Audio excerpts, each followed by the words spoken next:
For 3 days now, the fighting for the Bezimianaya Hill had been going on with unrelenting vigour. There was only one consolatory. Along with the increasing losses in the Czechoslovak corps, the enemy's losses were also increasing.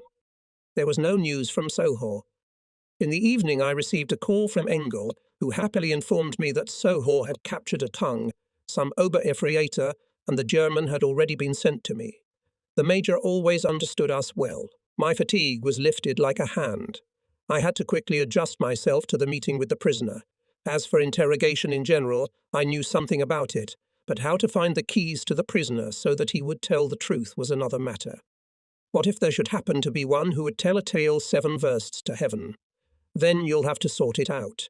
And what to do with a Nazi who is devoured by pathological hatred of the enemy and animal fear of the answer? Now spill everything you can to get the German to give you the information you need, I told myself. By brute violence it was unlikely that confessions could be extracted, and to hope that the prisoner will tell the whole truth is also illusory. If he only distorts his testimony a little, the enemy's bunkers, trenches, machine gun nests, minefields and other obstacles, which are mostly unknown to us and which we vainly try to destroy, will remain hidden and will continue to mow down our fighters. Only artillery fire directed at targets accurately known from our own reconnaissance or from the testimony of prisoners can suppress and destroy them. Unfortunately, our intelligence has lost many of its best scouts. It happens, however, that prisoners sometimes give more valuable information than their own intelligence. Oberefreitor can answer questions as if in confession, or he can simulate and make up. Deliberate inaccuracies in information about the location of firing targets will be disastrous for us in such a case. Every man has his psychological and moral weaknesses, his vulnerabilities, so that there are very few prisoners who refuse to talk at all.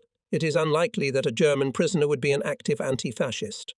It would also be foolish to assume that a German would talk without much difficulty and immediately tell the whole truth, thus providing us with invaluable information. I was anxious to meet the prisoner. At the same time, I felt something in me revolting against him, although I had not yet seen him.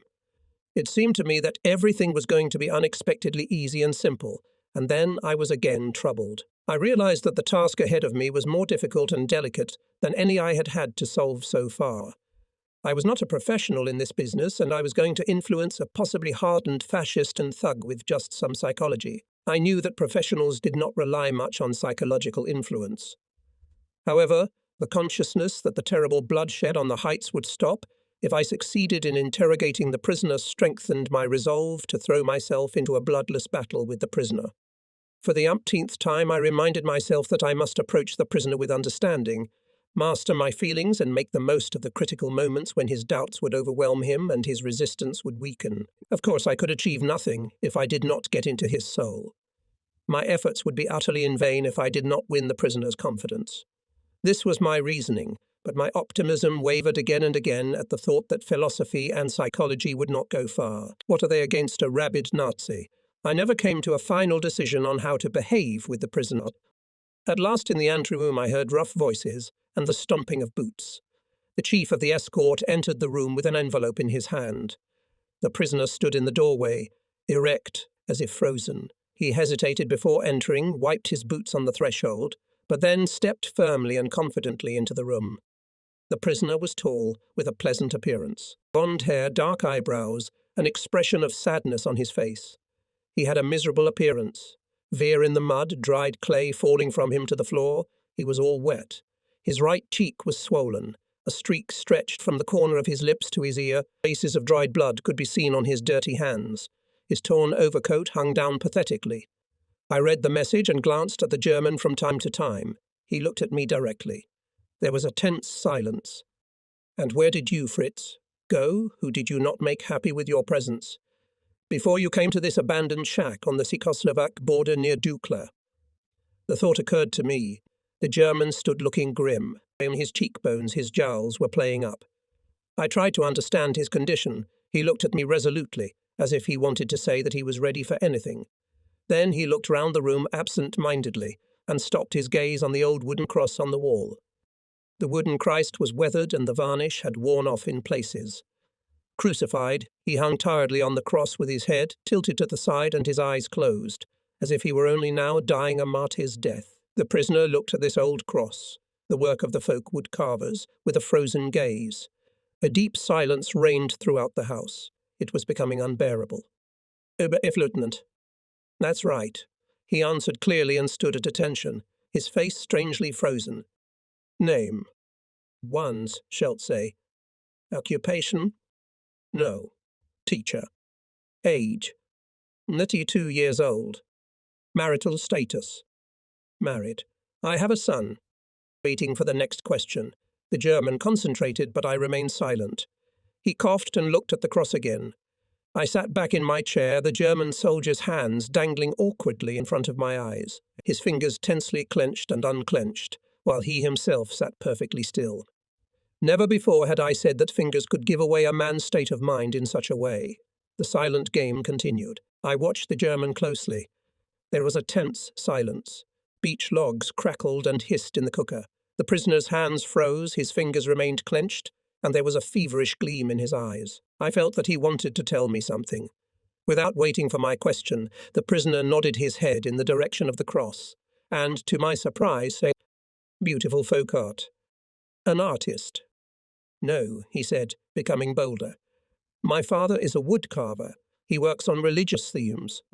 There was silence again. I waited tensely to see what else he would say. We both looked at each other inquisitively. He looked worried. "Now you are in an unpleasant position," I said rather sharply, knowing for certain that he would respond. The prisoner slowly raised his eyes, shrugged his shoulders, and shook his head slightly. Droplets of sweat appeared on his upper lip. "What are you going to do to me?" he asked quietly. His voice sounded uncertain, but it was not cowardly intimidation. He was afraid, of course. There was no doubt about that. I noticed that he had straightened up somehow. I stopped in front of him and looked into his eyes. He was trying to concentrate, as if he were preparing for something important. Interrogating him in the usual way is unlikely to do any good, I decided. And I want information about Nameless, but the prisoner must give it himself, on his own inner impulse. It would be a kind of payment for his peace of mind. That's the only kind of confession we can talk about. At first glance, Schultz did not appear to be a man without feelings, and did not look decidedly like a thug. It was already clear to me on which side to approach him, not with the cold, insidious arrogance of a cruel victor, but as reason, heart, and ethics told me. It is necessary to relieve Schultz of his fear. I urged myself to strengthen his moral strength and give a freer outlet to his feelings. I have always trusted more to the humanity of relationship, to benevolence, to an understanding of human distress, than to cruelty, which only strengthens the resistance of the humiliated against violence. Somewhere this fictitious boundary of passive obedience ends and stubbornness is born. Intelligence is gained in action, and wisdom is gained with years lived. Schultz will probably experience more than one more nervous breakdown before his torment ends. Why not try to induce a crisis in him directly and weaken his resistance with constant pressure, using deep experiences? Schultz looked straight into my mouth, sweat beading on his forehead. "You remember your wife and son, don't you?" I asked in an insistent tone, indirectly touching on the subject he was afraid of. I motioned him to sit down. He looked even more pathetic now, pale and exhausted, and he eagerly reached for the offered cigarette. His fatigue contrasted sharply with the feverish alertness of his eyes. I shouted to Baylor and asked him to bring a spare gymnascuton, to heat water, to prepare supper, and boil tea. Lots of tea. Baylor looked at the prisoner stroppily with ill-concealed dislike. Schultz turned his head in our direction and followed our conversation intently, though he understood nothing of it. "Do you think that Hitler will win the war?" I suddenly asked him. He, after thinking, gave a negative answer. "Already lying," I remarked to myself, and "Don't say what you think will help you. Speak frankly. What do you think?" We buried our faith in victory in Stalingrad. Still, he is up to his ears in Nazi ideology, I thought sadly. "Do you believe in Hitler?" I launched a direct attack. Many Germans believe in Hitler. After all, it doesn't matter who we follow. We're defending Germany, our homes, our families. We looked each other carefully in the eyes. "Where were you during the Battle of Stalingrad?" "On the Don. Stalingrad is terrible. That's where all our misfortunes began." Seeing that the German was confused, I threw another accusation at him. I've never met a German who admits personal responsibility for everything the Nazis have done in the world. Silence reigned. Schultz bowed his head, covered his eyes, and then closed them with the palm of his hand, as if they could not bear even the flickering, meagre light of the paraffin lamp. For a few seconds, then he lowered his hand and stared stubbornly at the floor. In spite of their undoubted bravery, the Germans themselves are now showing poor service, I said in a quiet voice, playing with a burnt match. After a moment I remarked, as if unintentionally, that the enormous sacrifices of the German soldiers were a vain bloodshed, a shameless crime in the fight for time, which for Hitler and the Wehrmacht was no longer working anyway. Time marches on with a calm, solemn step. I recited the first words of the refrain of a Nazi war song and added in a firm voice as a warning, but only towards the final defeat of Hitler's Germany. I stood at the cooker and pondered, looking at the German. What is going on in his head? Why doesn't he speak? The hut was warm and cosy. I paced the room and talked as if to myself. I was saying that this war should have taught the Germans something, that now they should draw the right conclusions from their bitter experience, abandon once and for all the wars of conquest, and bury their hopes of inventing some unprecedentedly powerful weapon. There is no way for them to win a war now. Today you are surely losing the war, and tomorrow you will lose it completely. I finished my monologue and asked, "Listen, Schulze, what good do you expect from this brown maniac who is leading the German people to disaster?" The room became quiet again. "Well, Kraut, now you have something to think about." I called out to Baylor. He put a large pot of tea and a bowl of supper on the cooker and took the prisoner into the kitchenette. When Schultz returned to the room, I could not help smiling. Hans Schultz, an Ober-Effe man of the Grenadier Regiment of the 75th Division, was clean washed, and he was wearing the Czechoslovak uniform of Private Juraj below. The gymnast jacket hung down on him, his long arms sticking out of the sleeves. The Ober-Efreiter smiled too. Baylor, on the other hand, frowned. He was vigilant for the Germans' every sudden movement. Baylor placed the dinner and tea on the table, and Schultze, with a surprised expression on his face, barely waiting for the invitation, began to eat. He swallowed his food quickly and silently. He raised the pot to his lips, but immediately lowered it, as if he wanted to say something, but instead he only looked at me. The atmosphere in the room made the German realize that it was not a question of life, but of his human dignity. It was obvious that he didn't feel threatened. That was exactly what I wanted, to win the German's trust so that his positive character traits could emerge, and then we must try to catch the right moment and bring the German to a voluntary confession. I looked him in the face and began to think how to behave with him further. Undoubtedly there would be disagreements between us during the discussion, and I should use this to smash his ideological, moral and philosophical dogmas. I must refute all his arguments. Winning this battle may ultimately be tantamount to hoisting the Czechoslovak flag on the summit of Bezimianaya. Suddenly the silence of the night was broken by the rumble of explosions. The ground trembled, the glass in the windows rattled. The shells of the second salvo fell not far from our house. A heavy German battery was firing. "Yours, the answer to the kidnapping," I joked. Schultz was listening to the echo of the fading explosions, but his face remained tense and motionless. Suddenly recalling a recent incident, I said, "You brutally killed our soldier." And slowly, in a muffled voice, I added, "We will punish you severely." I had no idea that these words would make the prisoner so confused.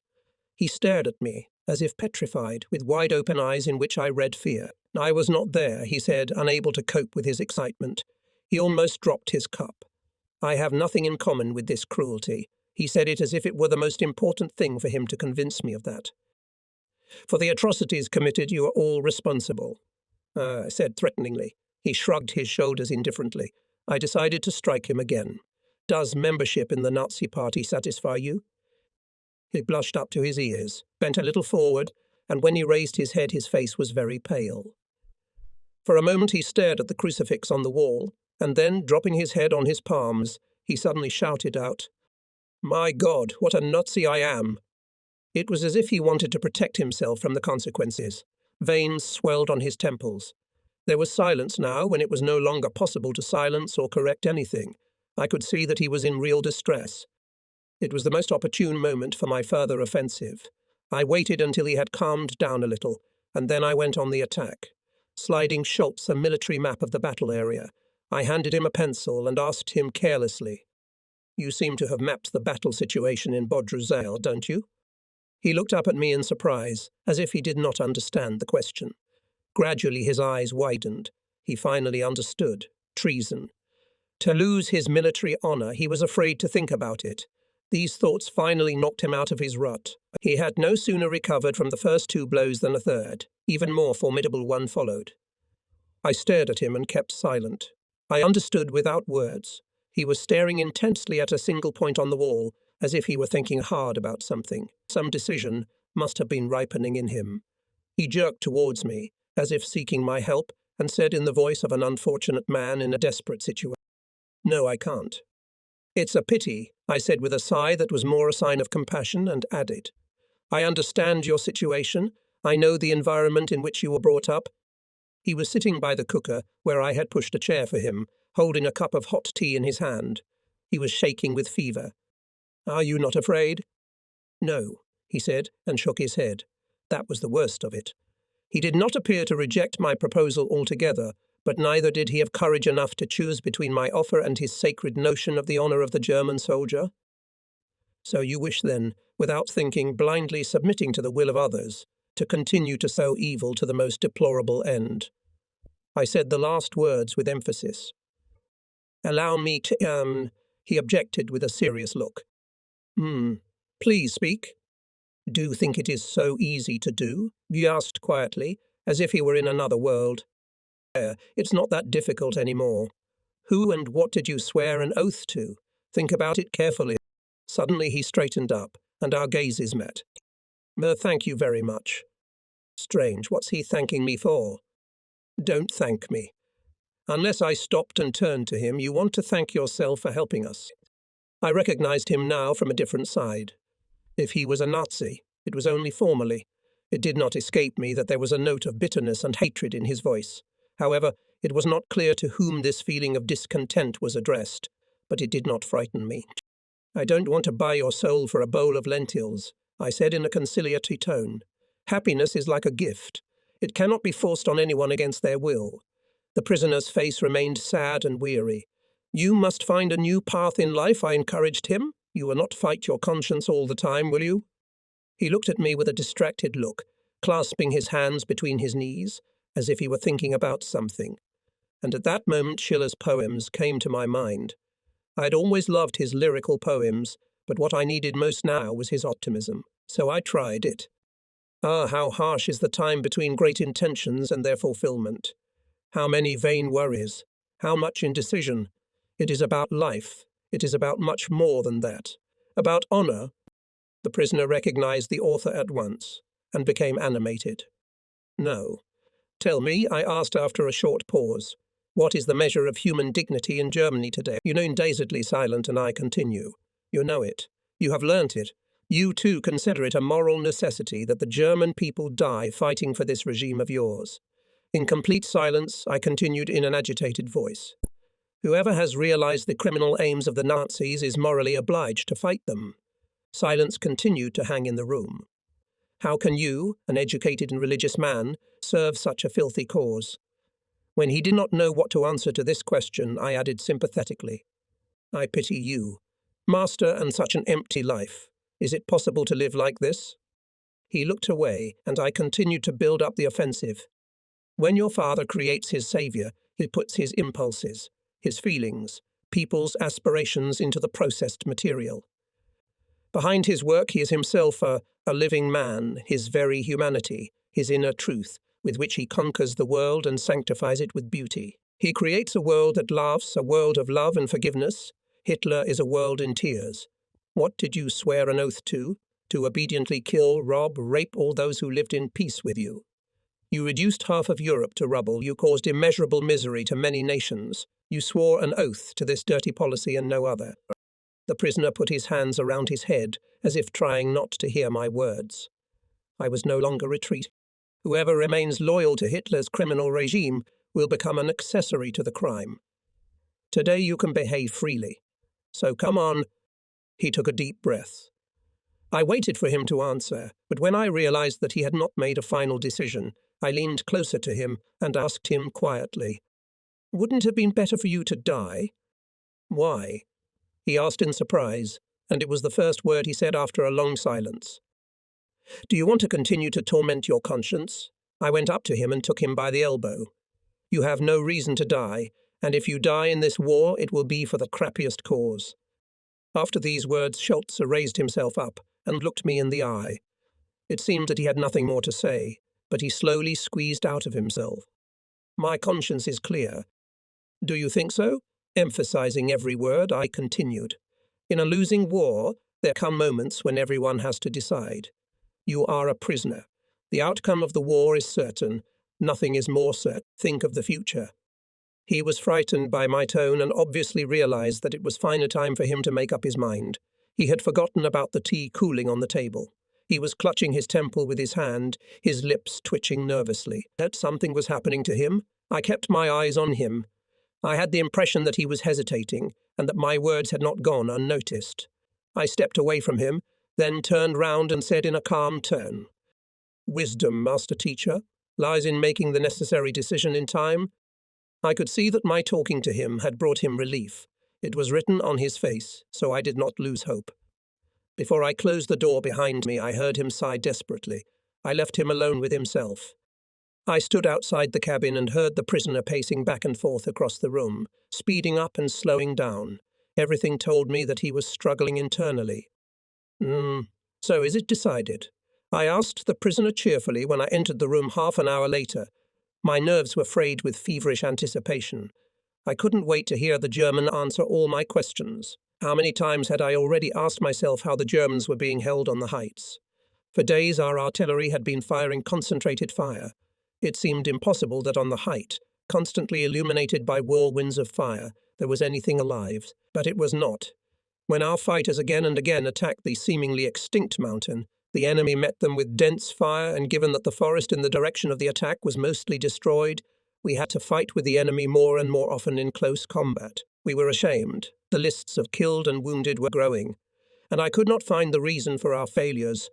But now at last we will take them by the gills. Find out how they maneuver, where they have reserves, where machine gun nests are, where they pull together for the night.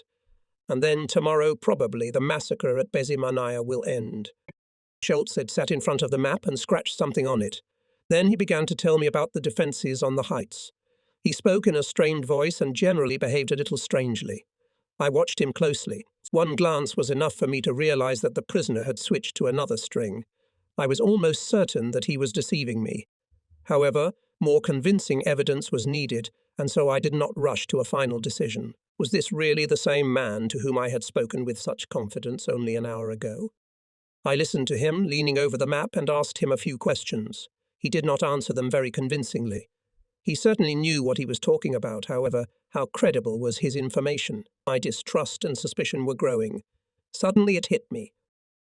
Think of your wife and son, I repeated insistently, several times. Act as if your child were in mortal danger and you were protecting him. I scrutinized the map and then looked at Schultz intently. He immediately averted his gaze. There could be no doubt he was deceiving me. My suspicion turned into certainty. Such meanness and such hypocrisy. I was being fooled and deceived. I struck the table with anger. A little more, and words would have come out of my tongue that would have destroyed everything, all this providentially created delicate system. But I pulled myself together. Yes, you've done rather foolishly, I said in a tragic voice. You will be shot. For God's sake. He looked at me pleadingly. I looked at him and waited to see if he would fall to the floor. I realized from the German's face that he wanted to say something. He stood up and hastily began to say that he did not want to betray his friends in the machine gun nests. So he had marked their fighting positions incorrectly, and some of them not at all, in order to save his friends from destruction. You've been imprudent. We don't have much time. I was angry. The whole well-thought-out concept of interrogation was falling apart. But I remembered my promise to myself to keep my temper and try to understand the prisoner. After all, the goal is important to me. However, everything indicates that this German is not yet an immoral and amoral type. No, he's certainly not an orthodox Nazi, absolutely not. But I must finish him. Having collected my thoughts, I began. The ideological roots of evil lie in your upbringing, in the pernicious philosophy of the superiority of the German race. For many years you have been the object of this philosophy. How many erroneous theories the German people had. For example, Hegel said that only a German can love his people and his homeland, and you all recognize nationalism. And Fichte, he proclaimed that only the German people were responsible for saving human culture. I paused to calm down and continued. Teacher, I'm going to read you something now. Fate must be honored. Fate says to the weak, Sie. I cast a glance at him and continued reading. The moral man represents not an improved man, but a weakened man. Schulze listened tensely, but he was clearly not enjoying it. I, however, went on inexorably. A dominant race can only grow from formidable and violent sources. A displeased expression appeared on the prisoner's face, indicating his disagreement. First of all, I had struck him again. First of all, consciousness must be overcome, for consciousness is a perversion inculcated by Christianity and democracy. Everything that prevents man from exercising his natural oppressive and exploitative instincts must be eliminated. Schulze summoned all his strength to swallow what he heard. Modest, diligent, virtuous, discreet. Is this what you would like man to be? But this is the perfect slave, the slave of the future. Schulze dropped his head on his hands, resting his elbows on the table, and closed his eyes. I continue. The atrocities are no longer horrifying. The barbarian and the savage beast live in each of us. I put the notebook aside in disgust. Nietzsche came out of his mouth. The prisoner stood up. Yes, Nietzsche, I confirmed. He looked at my face in amazement and then slowly, very slowly, said a single word. No, terrible. No, Schulze's resistance was not simulated. Lieutenant Siegfried Perschke did not die in vain. He died in time in September 1944, leaving behind an elegant notebook with quotations from Nietzsche's philosophical treatises. This document must have guided his practice. That's how you all are, I said sternly. You don't believe me. I took out of my pocket some photographs taken from German prisoners and threw them to Schulze on the table. Here is your philosophy in practice. It was noticeable that he was shocked. Long live the German Superman and his Nazi culture, I said, as if in passing, as I looked through the pictures. And all this is done in the name of the German people, who you serve under a Nazi oath. Nazism does not mean the German people. No. Tell me then, where exactly are the German people? Everywhere. The German people is Germany itself. What about the SS, the Gestapo? Is that Germany too? No. We Germans do not agree with Nazism, with what it does, Schulze said hastily and straightened up. But, and what resistance do you offer to it? What have you, Schulze, done for his downfall? He has been tormented, very tormented. Dissent alone is not enough. Master, it's shamefully little. Couldn't anything have been done? Nothing at all. Well, of course not. There's nothing to be done if fear is stronger than duty, stronger than faith and honor. You don't know that with his repression. He who doesn't know all this won't understand. So your knees are still shaking in captivity. After these words there was silence. The prisoner's strength was probably exhausted. Schulze finally made up his mind. Suddenly everything became simple and clear to him. Please, the map, he said with sudden vigour. And when he said it, he seemed relieved. His fear was gone. His eyes lit up with sincerity. He raised his head and firmly declared that he no longer felt bound by the oath. As I looked into his face, I could now tell with certainty that he was thinking in a sensible and serious way. It was now the 2nd hour of the night. The German began to speak. In deep silence, he spoke briefly of his fate. Never had the truth meant so much to him as at this hour, and then a just anger flared up in him. I listened to him attentively. It was straightforward, frank, manly talk. When Baylor quietly opened the door after a while, I saw us bent over a map and talking sweetly. Schulze was tracing the map with a pencil and carefully explaining it to me. I listened attentively and sighed with relief from time to time. Of excitement I could not even sit, and almost every minute I jumped up, walked around the room, went to the window. I inwardly exulted from success and, satisfied, smiled into the darkness. That's sincere and honest, I said, and gave Schulze a friendly pat on the shoulder. Schulze was on the verge of exhaustion. His eyelids drooped helplessly. He leaned tiredly against the table and rested his head on his folded hands. That same morning all preparations were made for a new pattern of fire. so that the next attack would be the last in this long, long battle for the exits of the Carpathians. And this attack was carried out. On 18 November 1944, south of Nizhny Komarnik, the Soviet units penetrated the extreme Pole Gorge, dominated by the heavily fortified Obshar Mountains on one side and Hill 541 on the other. Our 2nd and 3rd battalions fought their way up to the saddle between Obshar and the Bezymyanaya Heights to the east. The next day, both battalions, together with the Soviet units after heavy fighting, took the key position of Obshar, advanced to the road leading from Krajina-Poljana to Bodrozale, and in the afternoon the soldiers of Svoboda were already standing on the summit of Bezymyanaya. However, the enemy, having lost Obshar, began to fight for the height. Relying on the surviving positions, he rushed into a furious counterattack. He pushed the Bekosnevak fighters from the top of Bezymyanaya and again penetrated Obshar, threatening the right wing of the corps and the left flank of the Soviet 305th Division with his advance. The thinned and tired 2nd and 3rd battalions were unable to resist the actions of the enemy, who tried to encircle them. The remaining forces were consolidated during the battle into one battalion, commanded by Staff Captain František Sedlik. During the night battle, his command centre became surrounded. A fierce battle broke out. The Nazis wanted to capture the command post at any cost, but fortunately in the darkness the enemy did not notice one single unbroken telephone line, so Sedlacek was able to ask for help from the commander of the 2nd Company, Captain Kuzel, and report to the corps commander about the desperate situation of his unit on Bezymyanaya. Kuzel arrived with reinforcements to the battle site within an hour, and very opportunely, as the battalion commander's position was critical. There was a threat that the units would again be thrown back to the pass. General Svoboda, in order to save the situation, decided to throw all available forces into the battle and ordered to quickly organize a special strike group under the command of Captain Kunzel from the Operations Department of the Corps headquarters. He attached to the battalion commander and set the task to capture Bezymyanaya and hold it. "No, Sasek, you must hold it at all costs. I'm sending you reinforcements." Staff Captain Sedlacek heard the energetic voice of the Corps Commander Ludwig Svoboda. At night, Kunzel's group left Barwinek for Lower Komarnik and early in the morning of 19 November entered the battle for Bezymyanaya. Until 23 November, the heavy fighting for the height was fruitless. Even a powerful concentration of fire could not suppress the enemy's resistance and prevent him from launching constant counterattacks. The enemy wanted to hold Bezymyanaya at all costs.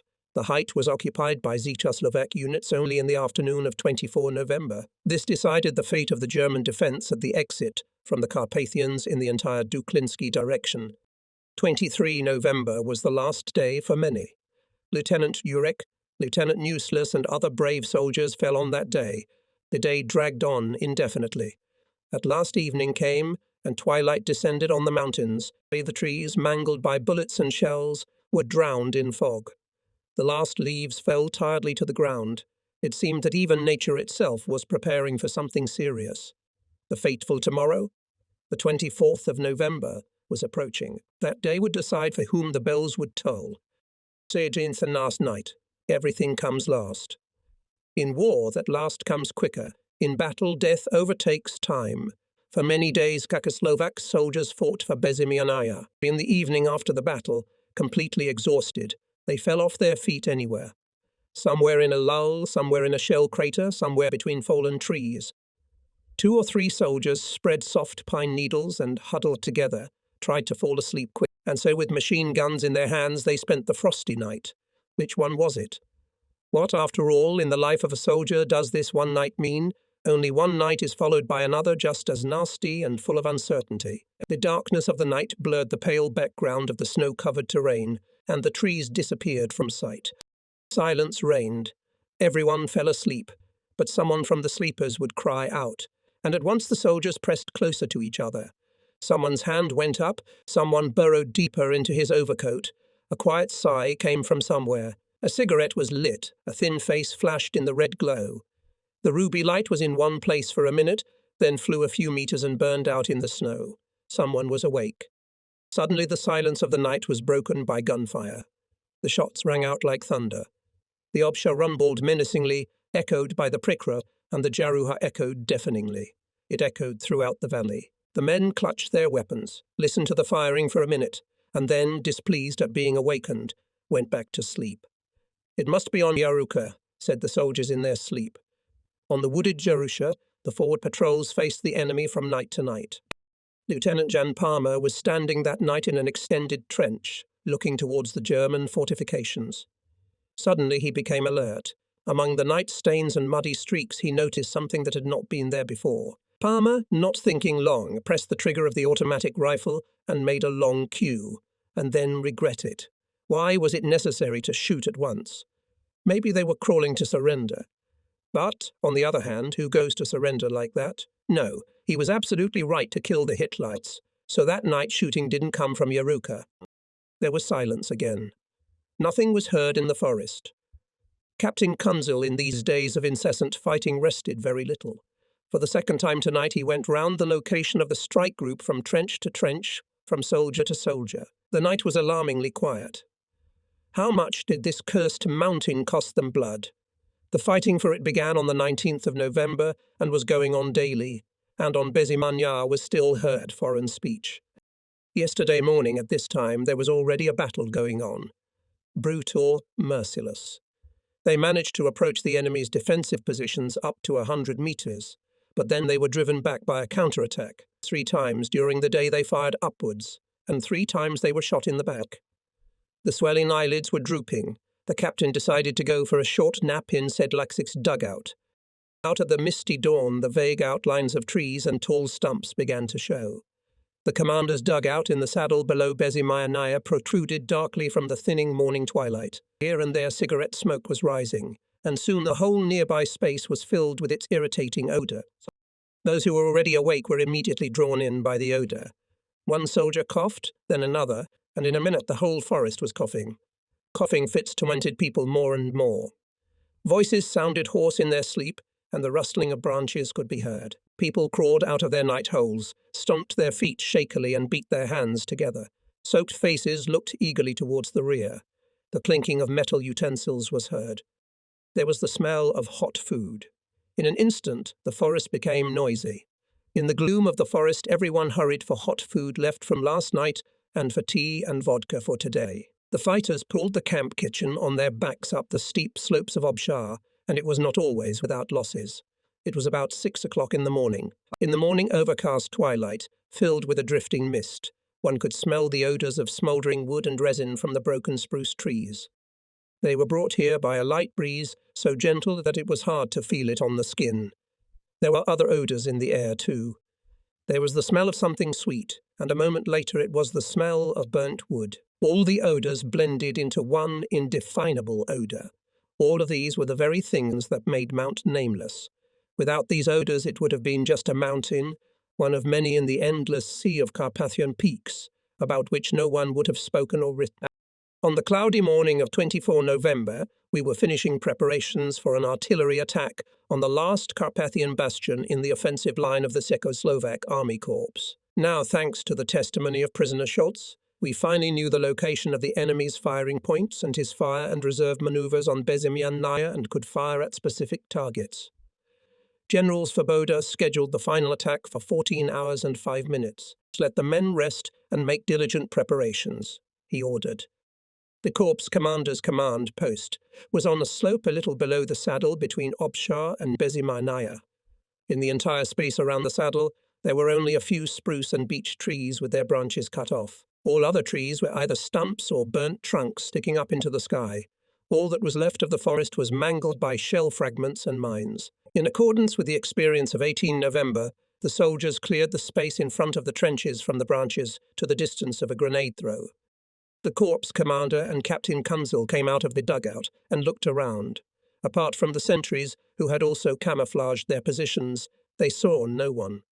But there were about 200 soldiers here. On this chilly, damp morning, Sedlak's small figure seemed even smaller. His unshaven face looked tired, but his eyes burned with unyielding determination. The constant strain of the 3-month battle and the rigours of fighting in the Carpathians in winter conditions, without replacement or rest, had worn the men down both physically and mentally. The fighters, mainly infantrymen, were completely exhausted. Since October, the Czechoslovak units had been fighting continuously, and before they reached the border heights of Duklip, they had to overcome a thorny path with battles for the northern approaches to the Duklip Pass since 8 September. For a long time, the troops were exposed to heavy enemy artillery fire, suffered from cold, malnutrition, and lack of sleep. In a difficult moment, a soldier wants to hear his commander. And that day, 24 November 1944, it was really hard for the infantry at Bezimanaya. Sedlacek and Kunzul always had time for their men both at rest and in battle. And in those critical minutes before the last attack, they too spoke to the soldiers. They spoke military tough, without vituperation, as if face to face. None of the commanders tried to embellish the existing situation. A soldier can be deceived only for a minute. No, guys. Captain Kunzul began roughly like this. For a whole week now we've been fighting the Krauts for this damned height. We've been throwing ourselves into attacks, and the Krauts have collapsed on the mountain and are laughing all round. They're laughing at us on our mountain. But we'll take it after all. Aren't you ashamed? The way to our homes is only through this peak and no other way. Have you stopped believing in yourselves? You're drawn to the valley, to the roof over your head, to home, and only here is the shortest way home. Captain Kunzul wanted to look into the eyes of his subordinates, but he could not. The soldiers were shuffling from foot to foot. Many of them were looking at the ground. Then Battalion Commander Sedlacek addressed them. He, too, began without introduction. I remember better times when the Krauts were fleeing from you.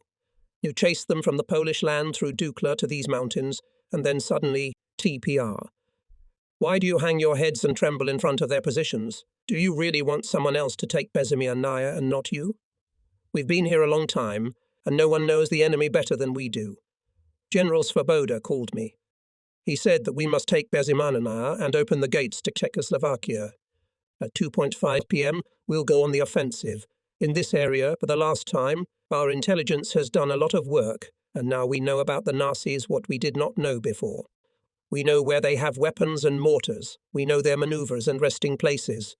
Our gunners will go with us in this last attack. It would be unforgivable if we let ourselves be thrown down.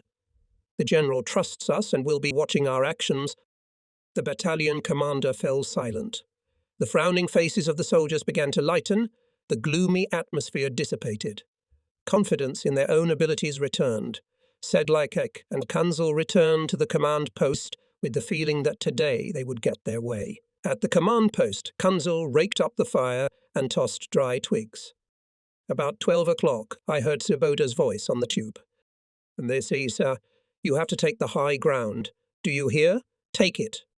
From the observation point on Kamanica Hill, I had another short conversation with Captain Kunzul. Trust the artillery, I told him.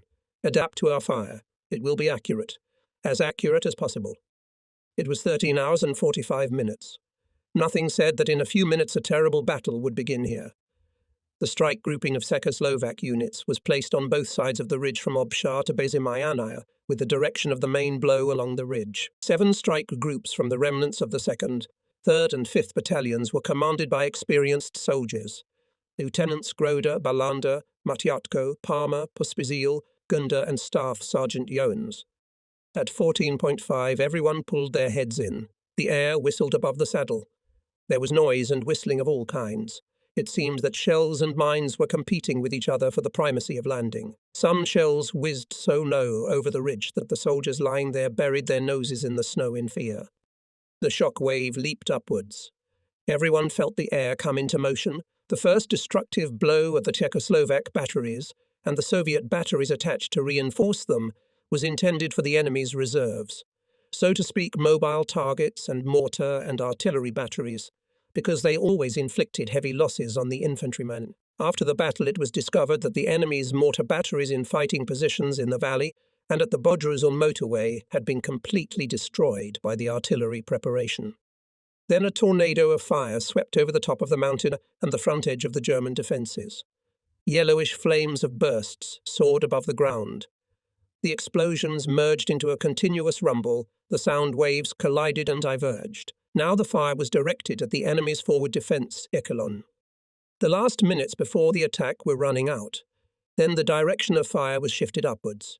Taking advantage of the chaos created, the infantrymen, following the sappers, ducked down and attacked the front German positions. After a moment's confusion, the surviving Fascists opened furious shooting.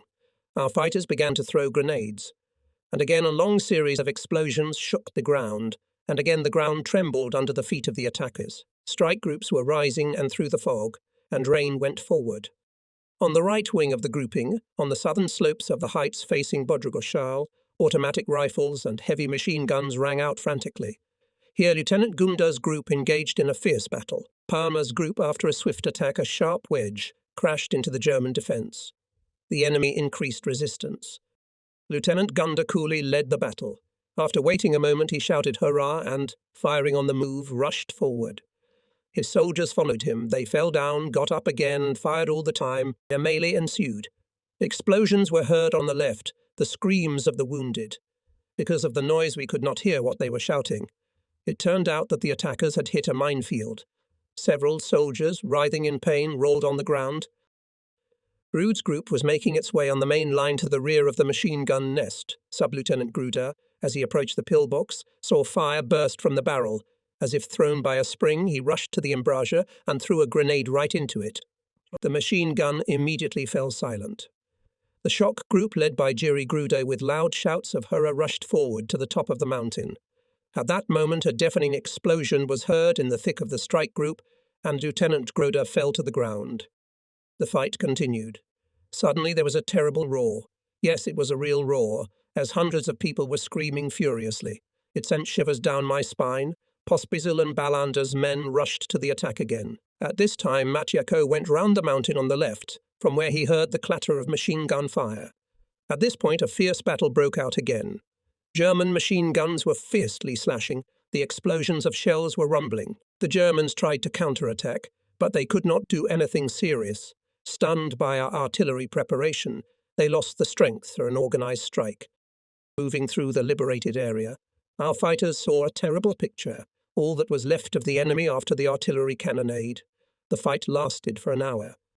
One of our fighters rushed after a fleeing Hitlerite. The German suddenly disappeared.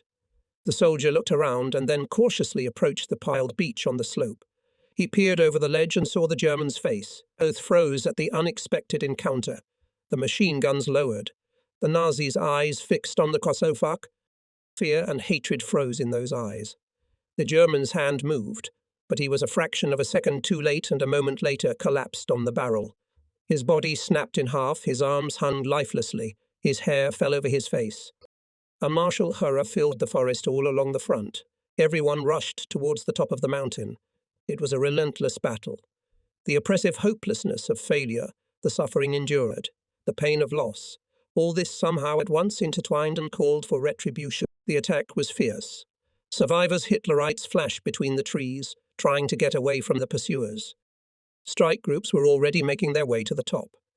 Parma was the first to jump into the main trench, threw a grenade into the bunker, gave a line at the fat field officer who was leading reinforcements. Parma's fighters were already on high ground, but they still had to overcome a small patch of open ground. However, as soon as they jumped out onto it, a light German machine gun started to work, then they heard firing on the other side of the peak in the direction of Bodruzal. They were short, disciplined cues. After a while there sounded a mighty hurrah. A minute later this attacking cry was heard to the left of Prikry. From everywhere, the soldiers of Setluk's battalion were marching to the last attack. At the summit when after a hard battle another piece of native land was snatched from the hated enemy. The hearts of the soldiers were filled with joy and satisfaction from the battle success. The neighbourhood was shrouded in fog. From the overcast sky snowflakes occasionally fell. And good soldiers can sometimes be shaken. But the main thing, in time to correct the situation. I was then directing the actions of the artillery, and being at the observation point, was not a direct witness to the dramatic events at Bezimanyania. Gepra Lieutenant František Sedlacek recalled after the war how he commanded a mixed battalion during the last attack on Bezimyania. Here is what he told me about the last minutes of the attack. With Polder Kunzel, I marched right behind the chain in the middle of the group. After an effective artillery preparation, ours rushed into the attack. The attack was so bold and unexpected for the enemy that our infantry penetrated with relative ease almost to the very top of the heights, before machine guns began to fire from the remaining pillboxes behind. We got wounded and killed. Polder's arm was shot through. The wound was bleeding badly, but he did not leave the battlefield. Using the commander's authority, I ordered him to do so. Jerry Grude was leading a strike group, which was made up of specially selected soldiers with the task of eliminating enemy pillboxes that had not been destroyed by artillery. When Grude was wounded, I ordered him to be taken to the infirmary. He was badly wounded. During the attack, Jerry stepped on one of the anti-personnel mines. Another one exploded under him when he fell. That's how Jerry Grude died. I lost one of the most courageous and active commanders of the battalion. With his inexhaustible energy and militancy, he repeatedly lifted the men of the battalion to the attack. When he was carried away on a cloak tent, his look was full of confidence and calmness. I told him that he was one of the best fighters in the battle for Bezimianaya, and that now we would never give it up.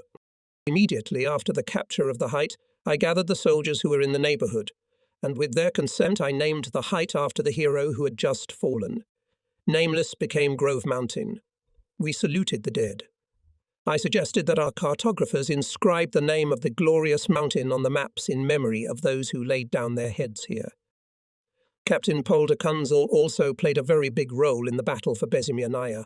Fearless, self-sacrificing, he knew how to lift men up, and it may be considered a miracle that he got out of that scorcher with only a shot through his arm. I never saw him sleep. He was an invaluable assistant to me, and I could hardly have done without him in the most difficult moments of the battle. Thanks to the artillerymen, we took the heights relatively quickly and suffered few casualties. With accurate fire, the artillerymen smashed the enemy's fortifications and trenches, blocked the reserve's approaches to the battlefield, but most of all they helped in suppressing mortar batteries and guns. Your artillerymen supported the offensive well. True, at one time, when the blow was struck on the front line of defense, the shells fell quite close to us. By radio we corrected their fire, and my men after the signal to transfer the firing went into the attack. This is what General Sedlasik remembered. Captain Kunzel also told me about the circumstances of the heroic death of Lieutenant Grude. During the battle I shouted to Sedkek and Belanda and fired a green rocket. There are thunderous booms all round. Rocks are flying up in front of us, shells are tearing the crowns of trees, already almost completely ragged. The swamp is smoking. I fire a red rocket and shout, "Go!" There is no need to fire the green rocket, for the chief of the corps artillery, seeing our thinning chains, has moved the fire of the guns forward, and now they strike with the regularity of a great sledgehammer. I cannot say how many times this heavy hammer fell on the Nazis, and whether the hole in my overcoat was the result of enemy fire or ours. Yes, there was a danger of hitting our own men, but the enemy in front of us was strong, and therefore it was necessary to give him blow after blow to ensure the success of our attack. To the fascist trenches, a short distance, for useless for Jurek, for all our guys. Forward. I shout, I call, and I don't know if anyone hears me, but I see the main thing. They are running after me. We are beating the fascists. During the last attack, when it became clear that victory was in our hands, I met soldiers who were carrying Grude. He stepped on a mine. Grude, on a tent, blue, covered to the waist. With difficulty he squeezed out of himself, "Mr. Captain, to drink." In the evening, on the eve of this offensive, the corps commander sent us cigarettes and 2 bottles of cognac. We left them to celebrate the capture of Bezimianaya. I handed Grude a bottle, but I didn't have the heart to say to your health. Kukafais took a few sips and whispered, "Goodbye," and he didn't finish. Grude was the best officer in the strike group. Even after so many exhausting attacks, counterattacks, and retreats, he was still energetic and strong-willed. Mount Bezimianaya should rightfully bear his name. Lieutenant Neuschluss died on 23 November, continued his story Kunzel. Hitlerites made a brutal massacre over him. We found him after the last, 4th attack. The Nazis stripped him of all his clothes, Neuschluss in the heat of battle too far forward, and when he noticed that he was alone it was too late. Nadporuchik Jurek arrived at the front, near Bezimianaya, on 20 November, and 3 days later he died. In case of my death, send my wife documents and a photograph. Yeah, on the eve of the battle, said Jurek. In the summer of 1965, I visited the area of the Dukla battles. I wanted to remember my fellow soldiers, those who survived and those who died. I was drawn to Opsar and Hradova Hora. On the way from Prague to Svidnik, I thought over the plan of the trip and the mines. It suddenly occurred to me, after all, even after 21 years, there may still be mines there, On Obshara and Bezimayanaya there were only anti-personnel mines, wooden ones, so they rotted long ago. I reassured myself. However, the chairman of the National Committee in Lower Kilmarnock assured me otherwise, saying that in remote places there were still accidents caused by old mines exploding. So the detonators in rotted mine boxes are still dangerous to this day. None of the locals dared to accompany me to the remote area of Grood Mountain, so I went alone. Cautiously, as if on pins and needles, I climbed up the mountainside from the Komanitsa side. But what was the use of caution when I could step on a rotted box with a fuse at any moment? Besides, if anything happened, what would I do alone? I trudged upwards through the green jungle. Almost at the very top I saw 2 human skulls. One of them had been penetrated, probably by shrapnel. There were bones scattered around. It was all that was left of those who had died here in the fighting. There were also unexploded mines of 52 MA caliber machine gun tapes and other weapons. Probably no man had set foot here since the end of the war, even though the village was situated on the very slope. The trees, once broken and uprooted, had already rotted away, and were replaced by almost impenetrable thickets of a new generation of trees. Out of compassion for the fallen and respect for the living, as an instruction to those who will come after us, I wrote this non-fictional story about the last attack that ended the Carpathian Duklinskaya operation. This is how one of many combat episodes ended, when the success of a battalion, brigade or corps depended on the heroism of individual soldiers or small groups. Death of a hero. The sky frowned, a small snowball started to fall. Lieutenant Palmer quickly ran down the slope of a wooded hill and, stopping at the edge of the forest, carefully surveyed the terrain, as was his habit. A few trees grew directly in front of him, and farther on he could see a bare field of snow. At the place where the officer was standing the slope was not steep, but a little lower it turned into a precipice, beyond which there was a dark strip of coniferous forest. To the right and left rose forested heights, and beyond them, through the snow-covered gloom of the November morning, the vague outline of a low mountain range. Palmer scrutinized the terrain in detail, listening intensely to the occasional shots coming from down the valley from Mirolia, but he saw neither his soldiers nor the enemy. You can't catch up with them now, thought Palmer, as he went down to a tree at the edge of the forest. He was tall and stately, his face wet with sweat, his chest heaving with heavy breathing. Palmer put the machine gun against the trunk of the tree, took off his pistol and belt, and undid the buttons of his overcoat and tunic, then turned his face towards the west. At this moment he was not thinking of anything definite. The excitement of the recent battle had not yet subsided in his soul. However, the acrid, sweet-smelling odour that enveloped the heights was still a reminder of the drama that had been played out here, fascinated by the new distances that opened before him after the capture of the heights. Palmer breathed deeply, with pleasure the fresh air from the wooded hills, and only now he realized that the height was silent. Stubbornly silent. It suddenly seemed so unnatural and incomprehensible that he had a disturbing sense of the unreality of everything that was happening. The snowfall intensified. Snowflakes were sticking to his eyebrows, covering his hair and the coarse fabric of his overcoat. Islets of browned needles and fallen leaves became whiter and whiter. Suddenly he remembered the joy and excitement with which he had always waited in his childhood for the onset of winter and the first snow.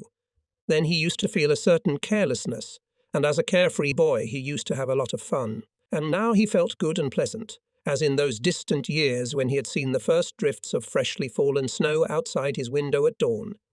Palmer looked calmly at the falling snowflakes. He was generally in good spirits, and for good reason. The bloody fighting for the last fascist stronghold on the Duklinsky Pass exit was over, and he was alive and well. However, he was lucky in this. In 4 penetrations in his overcoat and an insignificant scratch from a grenade splinter, these were all the traces of the recent fight with the enemy. Throughout all these battles he had been remarkably confident in his strengths, and today he fought with unprecedented rage and frenzy. His memory now, and then arose pictures of the subsided battle. Especially memorable was the moment when they broke through to the Nazi resistance node on Mount Bezimayanaya, and he jumped into the main German trench. He had experienced such climactic moments of battle before, when his throat dries up and fear fades away. But never before had he felt such intense excitement as in the battle for this height. Never before had he realized with such certainty his moral superiority over the enemy. Usually after the battle he was apathetic, But this time he was overwhelmed with a feeling of complete happiness. He felt like a fighter for a just cause who had successfully completed the task at hand. For a moment his face frowned. He remembered how in the midst of the battle he had shouted, "Here's for Wenzel, for Pospisil, for Kuzma, for everyone." When the height was taken, Palmer looked round and was horrified. Here and there were dead men lying dead, and wounded men of his unit writhing in pain. All of them were cheerful and brave guys. All of them dreamed of returning home. Many of them would never get up again. The sub-lieutenant thoughtfully looked back to where the Nazi defense line had recently been. He stood at the edge of the forest, immersed in memories. The unusual silence and the feeling of safety gradually calmed his agitated nerves. He was terribly thirsty. Palmer went down the slope to a clearing, bent down, and, scooping up fresh snow with the palm of his hand, brought it to his mouth. Then he turned and walked slowly towards the tree where his weapon had been left. Suddenly the thought struck him that he had been too long at this altitude, for he had nothing more to do here.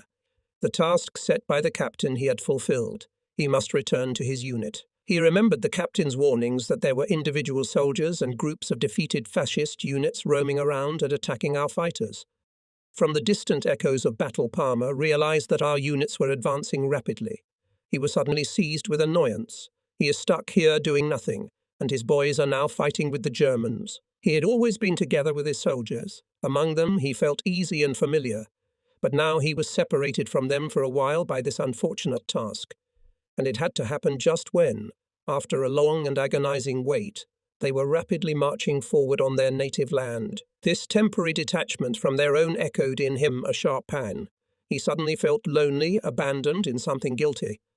It is true what they say. A man cannot stand loneliness. Life without people is unbearable, and in this cruel time it is sometimes so difficult for a man that he cannot bear loneliness. Man must connect his life with the fate of others and dedicate himself to a high purpose, one that concerns all people. A man must know what he lives for and what he dies for. Only then he is able to endure all the trials and dying, not to remain alone. For some reason, all these thoughts for the first time came to Palmer's mind just now, apparently because now he had no friends with him, and he was tormented by the feeling of loneliness. But I was on a mission, Palmer said to himself as if justifying himself. I inspected the battlefield as ordered, provided aid to the wounded, cared for the dead, and now I will go down to the valley, catch some car from the rear of the corps and quickly catch up with their own. Nevertheless, strangely enough, he did not feel like leaving. Before, these damned mountains were literally in his liver. When the last offensive had begun, he had only wished that it would all be over quickly, that the unfortunate height would be far behind him, and now, when at last he could leave it, it was pulling at him like a magnet, preventing him from going any further. Again and again the images of his dead battle buddies came before his eyes, and he could not resist it. Leaning back against a tree, Palmer looked at the slope of the height, covered with a sparse forest, and continued to remember the battle that had raged. Somewhere up there were German trenches, and this place, where he was standing now, was already in the rear. He thought with a shudder of what awaited him if the Nazis captured him here. Slowly the snow was falling on the dusky forest. Awakened from his memories, Palmer once again felt a sense of peace and nonchalance. For the first time during the fighting, snow is falling quietly on this piece of Slovak land, he thought. The sudden peaceful silence stirred his soul. His whole being felt the joy of being, longed for physical and spiritual release. Pictures of the distant past surfaced in his memory. His family came to mind, and his eyes clouded with longing and joyful anticipation. This year son Jakub turned 10 years old already, he noted with surprise. Palmer pulled his wallet out of his tunic pocket, rummaged through it with stiff fingers, and pulled out a scuffed photo of his wife and son. What had they become over the years? Jakub had blonde curly hair and cheerful dark eyes. He laughed with a ringing and mischievous laugh. Andrea was a beautiful woman, a loving wife. Palmer remembered how he had parted with his son, and his throat went into spasm. It would be necessary to come here with them, to show the places where he had fought, where he remembered them. A mark should be made on this tree. He will return home and live with his family for a long, long time. Now, when the end of the war was around the corner, he wanted more and more to experience a happy life, to get an opportunity to work fruitfully. Palmer was suddenly seized by a burning, passionate desire to see his wife. A deep excitement was reflected on his face. His pensive brown eyes looked into the misty, snowy distance, as if searching for someone there. Yes, this damned war has taken its toll on everyone, thought Palmer. Once in a deep mine I fed rats out of pity that they were doomed to eternal darkness, and today I did not spare a blonde Hitlerite. You've grown callous, Gonza. You've long ago become different from what you used to be. There are so many incomprehensible things around. Now they call those who kill people heroes, and after the war, those who kill will be considered murderers. Did I kill my enemies out of necessity? Haven't you ever killed at will? Why don't you admit it? Yes, I've killed out of compassion for those who will never know the joy of life again. I have killed because I avenged the cries of children, the terrible groans of tortured men and dishonored women. I killed because I saw the cold smoke over the ruins of thousands of towns and villages. I saw the ruined Russian land. That's why I killed. I killed because I hated the fascists who brought so much misery to the world. Take this, you bastard. I shouted and rejoiced when there was one less fascist. When we started to fight, there was no cruelty in us. It was taught to us by the enemies themselves. And there is no mercy for these barbarians, though death has never been my trade. Palmer shook off the weight of memories and began buttoning his tunic and overcoat, getting ready to go downstairs. And at that moment the irreparable happened. There was a sharp sound somewhere nearby, and a dull pain pierced his chest. A paralyzing spark ran down my spine and shot barbed needles down my legs and left arm. Pain pierced his entire body. Palmer sank first to his knees and then collapsed his entire body to the ground. Palmer lay on his right side. There was a look of surprise in his eyes. He did not immediately realize what had happened to him. Gradually his consciousness returned to him and he tried to get up, but he could not even move as his legs and left arm would not obey him. There was still strength in his right arm, but not enough to move his heavy, limp body closer to the weapon. Struggling to lift his head, Palmer looked around for the insidious assassin, but saw no one. His mind went back to what had happened. It became clear to him that his legs and arm were immobile. He was conscious of what it meant and what now awaited him. This is a state that a man can experience only once in his life, just before the end. He had always hoped to avoid it, and just today his faith in it had grown stronger. He pushed away the thought that he was in a bad way. With his healthy hand he felt a still part of his body, and it seemed to him as if it belonged not to him but to someone else. He wanted to shout, but instead of shouting there was a hoarse cough, and his uniform coat at his chin turned red with blood. Then he realized everything, and he was seized with rage. If he could, he would have shouted at the top of his voice the harshest curses that had ever been uttered in the mine. The pain of realizing his doom was so acute and physically palpable that it shackled him completely. For a time he gave in to the feeling. But then, little by little, he began to realize that there was no point in fighting for a life that was irrevocably passing away. Now Palmer lay on his back and looked up, where flakes of snow flickered against the trees. The snowflakes, slowly swirling, lay on the ground. When the snowflakes hit Palmer's eyes, he closed them. But the snowflakes melted, and he could see everything around him again. Then it began to seem as if all the flakes of snow were flying straight at him, all the paths of their flight ending in him. He was frightened at the thought that they were going to pelt him alive. Now the calm snowfall didn't fill him with quiet joy as it had not so long ago. If only he could reach his hand to the automatic. His heart clenched with a sharp pain. In the wide-open eyes glowed longing. I didn't want to think about anything else. But how can you make a dying man stop thinking? Palmer's agitated brain worked feverishly, endeavouring in his last moments, which were becoming fewer and fewer, to imagine what he was losing in this world. No longer would he live with the family he had so ardently longed for so recently. Nothing of what people enjoy. He will no longer be able to know. Nothing, absolutely nothing. The chilling sense of loneliness seized him. His throat constricted with spasms. Drops of cold sweat appeared on his face. His breathing became heavy and hoarse. An unbearable pain spread throughout his body. Here it squeezed his chest, came to his throat. Consciousness began to fog. For a moment he listened to the beating of his heart. Droplets of sweat dripped from his face, and a terrible weakness spread through his body. He had never thought of dying like this. A strong thirst reminded him of the flask. With his right hand he pulled it out of his overcoat pocket with difficulty, slowly and clumsily unscrewed the cork and pressed the neck to his mouth. The caddy jumped several times, The wounded man coughed and groaned loudly. He was so weak that the hand with the flask slipped and the vodka ran down his collar. Then he drew the flask back to his thirsty mouth and downed it in large gulps.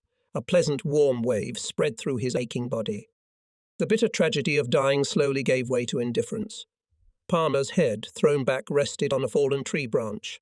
Looking at his body, he saw that it was half covered with snow. Only the lapels of his overcoat and the toes of his boots protruded as dark islands among the white shroud. There was a calmness of mind. "It's all over with you," he thought, with a peaceful sigh. "Everyone has to go through that. Take things as they really are. Considering that you Gonza fought in such a scorcher for almost 5 years, you were lucky. After the war was over, we were going to run the state according to the laws of justice. No offence to be taken, valuing human life. But then came the thought that it was already over for him." He looked sorrowfully at his large, reliable hands, which now lay powerlessly along his body. "Yes, dying is a lousy thing, especially if it takes a long time and you're alone," Palmer complained. "It's worse to die when there's still hope, and when there's no hope, it's easier, like mine. At such a moment, when everything is clear and nothing can be changed, it is useless to feel sorry for yourself. After all, life is not always the highest virtue." He calmed down a little, looked around, glanced up at the dark grey sky where large flakes of snow were falling. Then, with the fingers of his right hand, he pulled pine needles out from under the snow, grabbed a full handful and lightly touched the bark of the tree. Greedily he inhaled the resinous odour. It reminded him of the forests of Beskheim and the mines of Ostraz. His whole life flashed before him. He remembered one Sunday. He was lying in a forest bog on the brown earth, strewn with needles, and biting off the soft end of a stalk of grass. Through the crowns of the trees he could see the sky. A cloud appeared. It covered for a moment a blue piece of sky and immediately disappeared behind the trees. Palmer closed his eyes. He felt that his strength was leaving him. Goosebumps ran down his face. Everything inside seemed petrified. He breathed often and moaned softly, as if crying out for mercy to the approaching death. The words of his favourite commander and teacher suddenly rang in his ears. "You are only as great as the burden you carry." One last time he woke up once more from his fainted state, and the thought flashed through his mind, "I wasn't a bad soldier." Then it was over. The report of the Supreme Command of the Soviet Army of 24 November 1944 stated, "The units of the 1st Czechoslovak Army Corps in the USSR eliminated the last pockets of enemy resistance on the southern exits from the Dukla Pass and began to pursue the German fascist troops in the Ondava direction." Sub-Lieutenant Jan Palmer, like many of his comrades, died for free Czechoslovakia on 2000 November 1944 on an unnamed height south of the village of Nizhny Komarnik. Was it nameless?